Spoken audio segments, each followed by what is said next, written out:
రోజున national turmeric board inaugurate చేశారు కేంద్ర మంత్రి కామర్స్ మినిస్టర్ పీయూష్ గోయల్ గారు. నిజామాబాద్లో ఈ టర్మరిక్ బోర్డు పెడుతున్నారు. 2023 తెలంగాణ ఎన్నికల సందర్భంగా ప్రధాని మోడీ గారు తెలంగాణలో నిజామాబాద్లో టర్మరిక్ బోర్డు పెడతామని చెప్పి ప్రామిస్ చేశారు. తమిళనాడు, మహారాష్ట్ర ఇలా చాలా రాష్ట్రాలు వాళ్ళ రాష్ట్రంలో నేషనల్ టర్మరిక్ బోర్డు పెట్టాలని కోరుకున్నా సరే తెలంగాణలో పెట్టడం జరిగింది.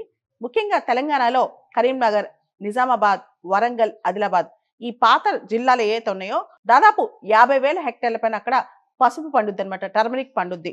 ముఖ్యంగా కొన్ని లక్షల మంది ఫార్మర్స్, ట్రేడర్స్ ఈ పసుపు ప్రొడక్షన్ మీద ఆధారపడ్డారు. అయితే పసుపుకు సంబంధించి మనం దాన్ని గోల్డ్ స్పైస్ అంటూ ఉంటాం అనమాట. చాలా వాల్యుబుల్. అయితే market fluctuations, demand supply fluctuations వీటన్నిటిని కాపాడటం కోసం, వీటన్నిటిని కంట్రోల్ చేయడం కోసం టొబాకో బోర్డు ఎలా అయితే ఉందో అదే స్థాయిలో ఒక పసుపు బోర్డు కూడా పెట్టాలని, ముఖ్యంగా ఏ సీజన్లో ఎంత పండించాలి, మార్కెట్ రేట్స్ ఎలా డిసైడ్ చేయాలి,